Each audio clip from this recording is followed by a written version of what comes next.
Welcome back. Quiet markets, but one stock which has been flying since yesterday is Escomars. So put on a huge percentage gain and has followed that up with another 8% today. So in 2 days, I think it's moved from sub 50 to 58.5 rupees. 75 lakh shares have been traded in Escomars today.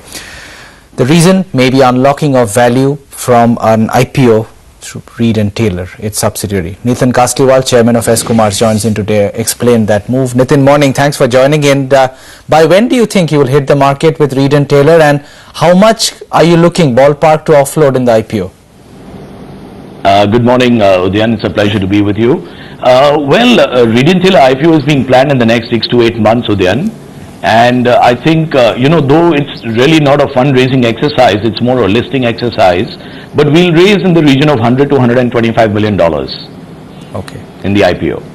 And what would be the ballpark valuation? Because a while back you sold to GIC at a valuation of 2,700 crores. Would valuations be roughly there or higher than that? No, of course. No, I think there's an error in your figure. The valuation that GIC bought the Reed and Taylor stock was $840 million. Oh, okay. Not 700 crores. It was $840 million at which the Reed and Taylor business has been valued by GIC. No, I was saying 2,700 crores because my impression was that they bought 25% for 900 crores. That's correct. So of course, there are a lot of. We have investment bankers working on this now. There's JM, there's UBS and other investment bankers, and we are very confident, and they also are confident of a reasonable valuation coming on.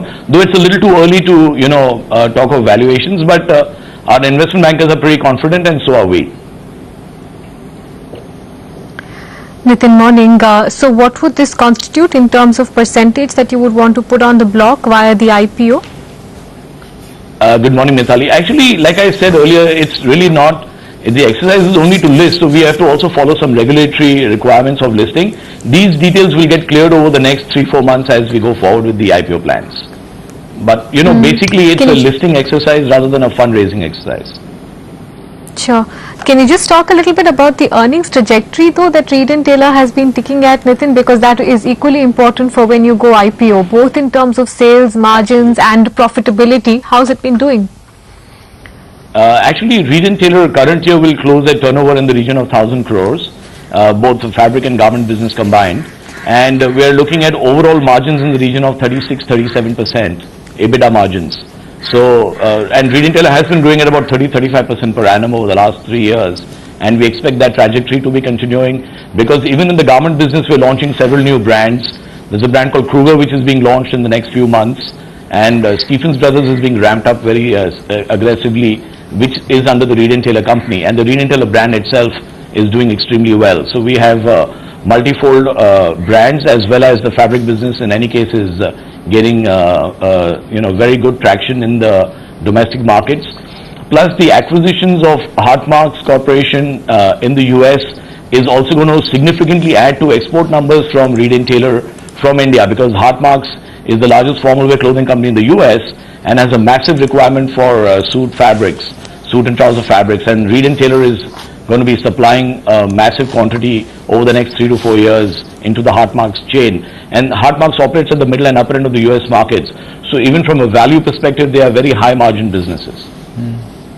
How much will you continue to hold post IPO in the Reed and Taylor business, Nitin? Would it still be 50% plus? I ask because... Oh yes, absolutely. Yeah, go ahead. Absolutely, Udayan. There is no question of going below 51%. I mean, we will always hold a very, substantial stake in Reed and Taylor.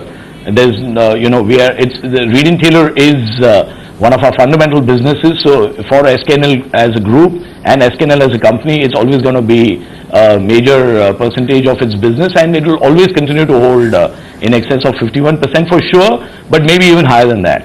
No, the point of me asking is that if you do get to do an IPO at even the valuation that you sold to GIC for, then your 51% stake would be worth more than $400 million, which makes your Reed and Taylor holding on after listing more valuable than your current market cap of Escomars at 1,200-1,300 crores.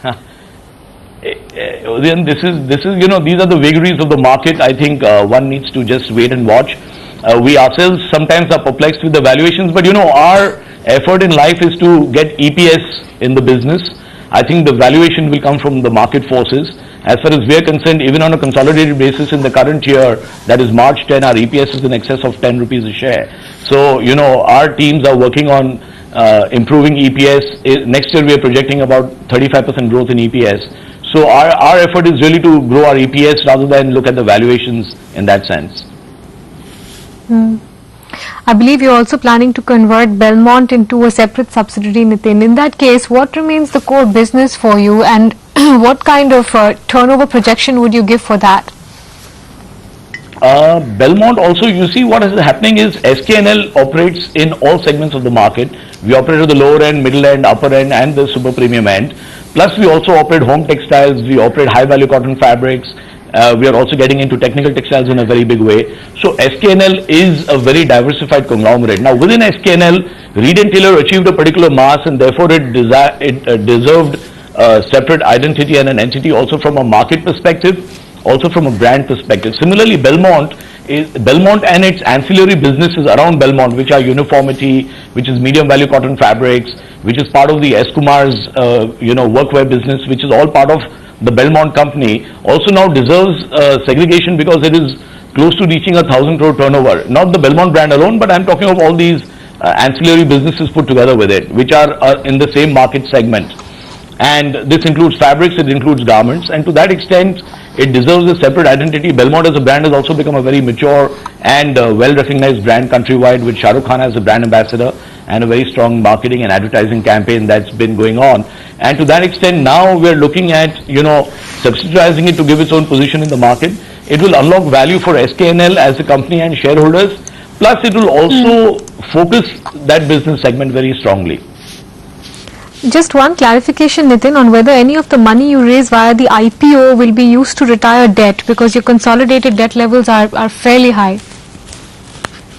Mithali, 2 points here. Firstly, just again a slight correction. Our consolidated debt levels are, on an absolute number, this year they will be close to 2,700 crores. Our net worth is 3,500 crores. Our total outside liability to total net worth in the current year will be 0.93. So, looking at a turnover base of 4,400 crores in this year on a consolidated basis, the debt levels are very reasonable. They are not very high on one hand. But of course, when the IPO is being done and when even fundraising will happen in Belmont, part of the funds will be used to retire debt because, it's a process of churning. It's a process that keeps going forward. Okay, Nitin, we'll leave it there. We wish you luck. I'm sure we'll speak soon again, closer to the Reed & Taylor listing. That's S. Kumar's, up another 6.5% in trade today. Let's shift focus back to the market.